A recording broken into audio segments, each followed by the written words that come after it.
वड्या टाकून झालेल्या आहे. एवढं पीठ राहिलं, थोडंसं चांगलं वाटून राहिलं. आता ते पीठ संपत आलं की थोडंसं चांगलं वाटते. आता हे बघू शकता, पन्ह आहे कैरीचं म्हणजे आंब्याचं.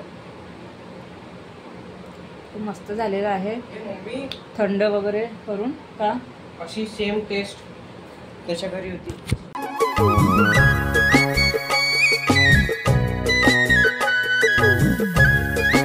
तर हाय, गुड मॉर्निंग. कशा आहात तुम्ही सगळे? मजेत ना? आय होप तुम्ही सगळे मजेत असाल, आनंदी असाल.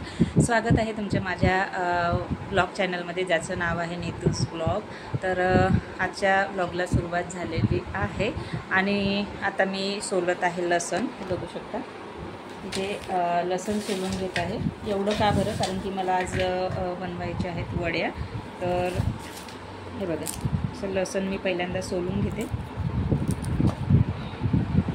वड्या कशा आहे, सकाळी पटापट उठून टाकल्या ना तर छान अशा वाळतात, फसफसत नाही. आणि वड्या करताना त्यामध्ये आहे ना मस्तपैकी असं लसूण टाकायचं, मेथीचे दाणे भिजवून टाकायचे. मस्त छान लागते वड्या, एक नंबर लागते त्याची भाजी जी आहे. आणि आता उन्हाळा आहे, वड्या बनवावंच लागतात. म्हणजे आता कसं आहे, ऊन असते, चांगलं वाळून जातात. आणि मग कधी भाजीचं नसलं ना आधेमध्ये, किंवा भाजीचं महाग वगैरे होते, त्यावेळेस ह्या वस्तू ज्या आहे कामात येतात. आणि छान लागते, असं मुगाची डाळ छान राहते खाण्यासाठी. तर आता लसण सोलून घेते मस्तपैकी पटापट.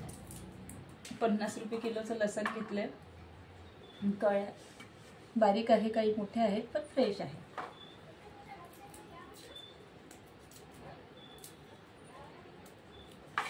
ही मुगाची डाळ जी आहे भिजत टाकली होती, बघू शकता. 4 ते 5 तास चांगली भिजत ठेवली होती. हे बघा, मुगाची डाळ बिना छिलकेची, छिलके नाही आहे त्याला. हे बघू शकता, छान अशी मुरलेली आहे. आणि अगदी 2 चमचे मी इथे मेथीदाणे घेतली आहे. 1 किलोच्या जवळपास डाळ असेल मुगाची डाळ, त्याच्यासाठी 2 चमचे मेथीदाणे. हे बघा, छान असे भिजलेले आहे. जेव्हा आपण डाळ टाकतो ना त्यामध्येच भिजत टाकायची, किंवा मग वेगळी विसरलात तर वेगळी टाकली तरी चालेल भिजायला. तर याच्यामध्येच मी इथे टाकलेले आहे, बघू शकता. तर आता मी हे चाळणीवर काढून घेणार आहे. म्हणजे पाणी काढून घेतलं मी, पण राहिलेलं मग थोडंफार राहिलं तर ते गळून जाते. याच्यासाठी मी आता लसणाच्या कळ्या सोलून घेतलेल्या आहे. काही याचे छिलके वगैरे नाही निघाले तर काही हरकत नाही. तर इथे 2 छोट्या वाट्या भरून मी इथे लसूण घेतलेला आहे. लसूण टाका, खूप छान लागते यामध्ये. हे बघा, आता आपण काय करू, याला वाटून घेऊ. जास्त पाणी मी आधीच झारून घेतलेलं होतं. जे राहिलेलं एक्सेस वॉटर आहे ते सगळं खाली निथळून जाईल. तर मी आधी काय केलं, लसणाच्या कळ्या बारीक केल्या. तुम्ही डाळ आणि लसणाच्या कळ्या एकत्र करून सुद्धा तुम्ही इथे करू शकता, पण मी आधीच काढून घेतल्या. लसणाच्या कळ्या चांगल्या बारीक होऊन जातात. आणि नंतर मग डाळ वाटल्यानंतर सगळं चांगलं एकजीव करायचं. आता डाळ वाटताना मी इथे पाणी वापरलेलं नाही. हे झालेली आहे वाटून. तर आता हे कसं लसण आपण वेगळं काढलं, म्हणजे त्याच्यामध्ये मिक्स करून नाही काढलं ना. तर हे काय करायचं, आता लसण वगैरे आहे ते सगळं असं मिक्स करून टाकायचं एकदा. आणि नंतर मग वड्या टाकायला घेऊ. वड्या टाकून झालेल्या आहे. एवढं पीठ राहिलं, थोडंसं चांगलं वाटून राहिलं. आता ते पीठ संपत आलं की थोडंसं चांगलं वाटते, म्हणजे झाल्या बा आता वड्या. तर तुम्हाला पण कंटाळा येत असेल ना वड्या वगैरे टाकायचं, मला येते. पण कोणी सोबत असली तर मग काही एवढं वाटत नाही.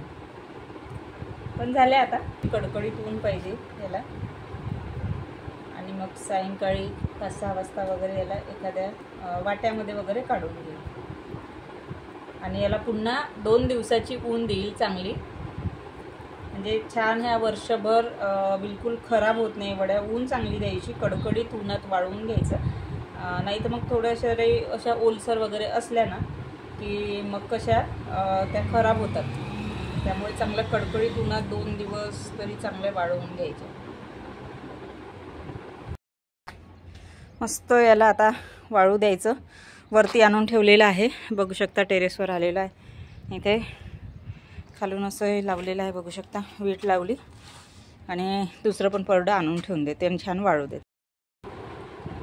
आता वड्या वगैरे टाकून झालेल्या आहेत आणि आता मी करते स्वयंपाक.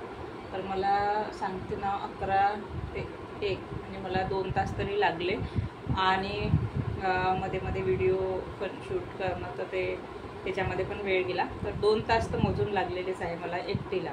दोघीजणी असेल तर पटकन होतात आणि ज्यांना उरकतात ना वड्या टाकायला तर अगदी पटापट करतात. मला उरकत नाही पण करणं गरजेचं होतं, त्यामुळे ते आता स्वयंपाक पटापट आणि मग भेटते.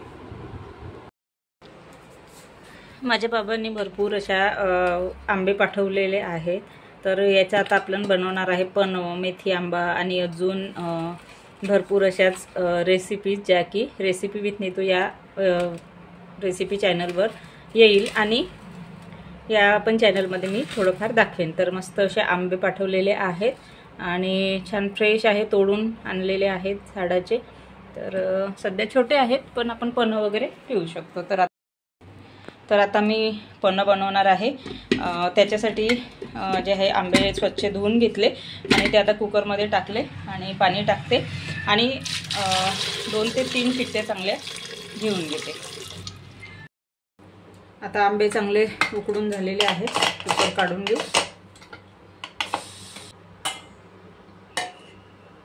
3 शिट्ट्या घ्यायच्या, व्यवस्थित शिजतात. माझ्या हाताने 1 शिट्टी जास्त झाली. थंड झाल्यानंतर त्याचा गर काढून घ्यायचा आणि असं चाळणीने चाळून घ्यायचं. म्हणजे कसं आहे जे पितात ना आपण किंवा कोणाला नाही आवडत असं पितांनी वगैरे पन्ह नाही का, पितांनी असं आवडत नाही कोणाला, तोंडामध्ये असे गडे गडे वगैरे आले तर मग अशा प्रकारे करा. खूप छान पितात सगळेजण. तर गाळून घेतलं. आता लागलं तेवढं त्यामध्ये पाणी टाकायचं, म्हणजे आमटानुसार किती आंबट आहे काय वगैरे त्यानुसार. नंतर साखर टाकली. साखर टाकायची. जिरं पावडर नसेल तर जिरं घ्यायचं, थोडंसं भाजायचं आणि खलबत्त्यात कुटून घ्यायचं. इथं काळं मीठ 1 चम्मच वगैरे. नंतर आपलं साधं मीठ जे आपलं नेहमी यूज करतो. चांगलं मिक्स करायचं. वाटलं तसं पाणी टाकायचं, म्हणजे आमटानुसार कन्सिस्टन्सी चेंज करायची पाण्याची. आणि नंतर मग याला मस्तपैकी असं थंड व्हायला ठेवायचं. साखर विरघळायची आहे. नंतर पुन्हा एकदा चेक करू आपण. आता याला फ्रीजमध्ये ठेवून देऊ. म्हणजे मी फ्रीझरमध्ये ठेवलं कारण की आम्हाला अर्ध्या तासानंतर प्यायचं होतं. तर इथे बघा, तोपर्यंत हे जेवण वगैरे होतपर्यंत चांगलं थंड होऊन जाते. आणि आज थोडंसं उशिरा स्वयंपाक झाला कारण की वड्या वगैरे टाकल्या ना. मला आताच जेवण झालं माझं आणि आज केली होती हे बघा अंड्याची भाजी. बघू शकता. भात दिसत आहे की नाही माहीत नाही. भात आणि पोळ्या असं जेवण झालेलं आहे. आता मी सूप खाल्ली. तर चला भेटूया समोर पुन्हा. इथे बघा जेवण झाल्यानंतर अर्ध्या पाऊण तासाने बघू शकता इथे मी फ्रीझरमधलं जे आपण ठेवलेलं आहे पन्ह्याचा गंज तो काढून घेतला आणि मस्त असं थंड थंड पन्ह जे आहे आम्ही पिलं. हे बघा मस्त असं साखर वगैरे मिक्स झालेली आहे आणि 1 नंबर असं झालेलं आहे. असे गडे वगैरे काही अटकणार नाही. ज्यांना आवडत नाही ना ते सुद्धा खूप मस्त अशा आवडीने पिते. तर आता आपण इथे हे बघू शकता पन्ह आहे कैरीचं, म्हणजेच आंब्याचं. खूप मस्त झालेलं आहे थंड वगैरे करून. का अशी सेम टेस्ट त्याच्या घरी होती. कोणाच्या? सेम. हां सेम, बिलकुल सेम टेस्ट. छान नाही झालं का? म्हणजे छान झालं. मलाही पाहिजे. देणार त्याला. छान झालं का? छान झालेलं आहे. करीचं पण दुपारच्या वेळेस नक्की प्या आणि उन्हाळ्यामध्ये तर रोज पिलं तरी चालतंय. एकदा बनवून ठेवा छान असं भरपूर आणि मस्त फ्रीजमधून काढून प्या. खूप मस्त झालेलं आहे.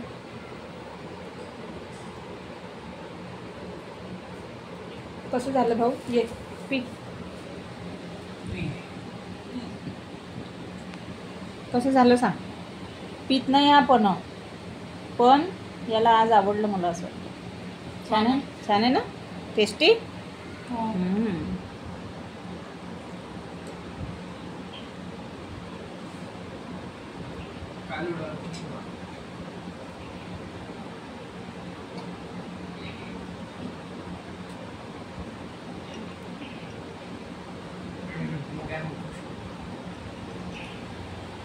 मम्मी तू त्याच्या याच्यात आईस क्यूब टाकले माझ्या याच्यात.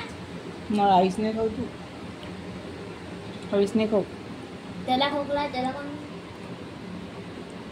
मग संध्याकाळच्या वेळेस छान अशा वड्या वाळून गेलेल्या होत्या आणि थोड्याफार सुकायच्या राहिलेल्या राहते तर रात्रभर तशाच नाही ठेवायच्या, नाहीतर मग त्या थोड्याशा आतमधून ओल्या असल्या तर रात्री फसफस वगैरे होऊन येतात. तर काय करायचं, त्याला सायंकाळच्या वेळेस किंवा रात्री काढून घ्यायचं, कारण की दिवसभराची ऊन लागलेली असते आणि एखाद्या कटोऱ्यात वगैरे टाकायचं, छान अशा सुकून जातात. आता हे सगळं काढून घेतलं. नंतर संध्याकाळच्या जेवणाची सुद्धा मी इथे तयारी केली. तर हे नव्हते तर आम्ही फक्त रस आणि पुरीच केलेली आहे. गाळलेली कणिक घेतलेली आहे, तर ही आपल्या अंदाजाने घ्यायची, तुम्हाला किती पुऱ्या वगैरे करायच्या आहे त्यानुसार. हे बघा मी एवढी घेतलेली आहे. थोडंसं मीठ टाकायचं आणि त्याला छान असा उंडा मळून घ्यायचा.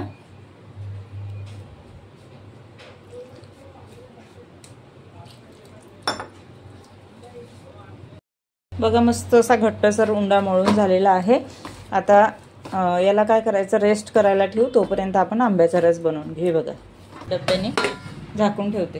तर इथे आता आम्ही आंब्याचा रस बनवण्यासाठी दशहरी आंबा स्वच्छ धुवून घेतला, चिऱ्या करून घेतला आणि त्याचा मग गर मिक्सरला डायरेक्टली काढला, म्हणजे काढून चमच्याने काढून मिक्सरच्या पॉटमध्ये टाकला. आता त्यामध्येच मी टाकलेली आहे साखर आणि 2 ते 3 किंवा 3 ते 4 आईस क्यूब्स लगेच टाकून घेतले आणि बघू शकता रस आपला रेडी आहे. तो एका गंजामध्ये टाकून घेतला. आता आम्ही कसं तिघच जण होतो, तर भूकही नव्हती, त्यामुळे मगच रस पुरीच केली. 1 नंबर असा बेत झाला होता. तर माझे मुलं वगैरे खातात किंवा रस कुरोडी, लहान मुलगाने कुरोडीच खाल्ली, तर त्याला 3 ते 4 कुरोड्या बनवून दिल्या. मस्त अशा खाल्ल्यानंतर इथे पुऱ्या तळण्यासाठी तेल गरम करायला ठेवलं. कणिक पण मुरली चांगली आंब्याचा रस बनवेपर्यंत. आता पुऱ्या लाटून घेतल्या आणि मग अशा प्रकारे तळून सुद्धा घेतल्या. 1 नंबर पुऱ्या होतात. जर तुम्हाला पुऱ्या बनवायच्या आहेत ना, कणिक चाळून घ्या, 1 नंबर पुऱ्या होतील. मी इथे जे आहे खरंच सांगते, जे ओलवलेले गहू नाही होते का शेवळ्याचे, त्याची कणिक मी काढून ठेवली होती. तर बाकी रवा नाही मिसळला, काही नाही, तीच कणिक घेतली, चाळलेली ठेवलेली होती मी थोडीशी, पापड्या करील म्हटलं त्याच्या. तर तीच कणिक मग थोडी घेतली आणि त्याचेच मग उंडा मळून घेतला आणि मस्त अशा पुऱ्या तळून घेतल्या. तर मस्त अशा झालेल्या आहेत पुऱ्या, खूप मस्त बेत, 1 नंबर अशा कडक वगैरे खूप छान झाल्या होत्या. मग तळून मग इथे पुऱ्या वगैरे तळून घेतल्या, देवाला नैवेद्य वगैरे ठेवून घेतला आणि मग आम्ही दोघांनी जे आहे खाऊन घेतला, कारण की मोठा मुलगा गेला होता क्लासला, नंतर त्यांनी आल्यावर खाल्ल्या. तर याला कसं लहानाला कुरोड्या आवडते, पुरी नाही आवडत होती, म्हणून मग त्याला कुरोड्या दिल्या 2 ते 3 तळून आणि मग मी पुऱ्या खाल्ल्या. तर एकदा त्याला म्हटलं 1 घास खाऊन बघ आणि खाल्ला त्याने. तर पण तो नाही खात म्हणे, नंतर मी कुरोडीच खातो म्हणे. असं गोष्टी करता करता त्याने मी खाऊन घेतलं आणि नंतर भांडे वगैरे आवरून घेतले जेवण वगैरे झाल्यानंतर. आणि अशा प्रकारे वेळ गेलेला, सगळं करता करता खूप वेळ होते. नंतर मग चेहरा वगैरे धुवून नाईट क्रीम वगैरे लावली. तर हे रुटीन फॉलो करायलाच पाहिजे, रात्रीला चेहरा वगैरे धुवून झोपायलाच पाहिजे, काही तुमची जे असेल नाईट क्रीम वगैरे ते लावून. आणि अशा प्रकारे नाईट क्रीम वगैरे मी लावून घेतली. तर इथे कूलरचा वगैरे आवाज येत होता, त्यामुळे मग स्टॉप केलं. तर आजचा व्हिडिओ इथपर्यंतच, आणि व्हिडिओ आवडला तर व्हिडिओला लाईक करा, शेअर करा, चॅनलवर नवीन असाल तर सबस्क्राईब नक्की करा. पुन्हा भेटूया नेक्स्ट ब्लॉगमध्ये, तोपर्यंत बाय.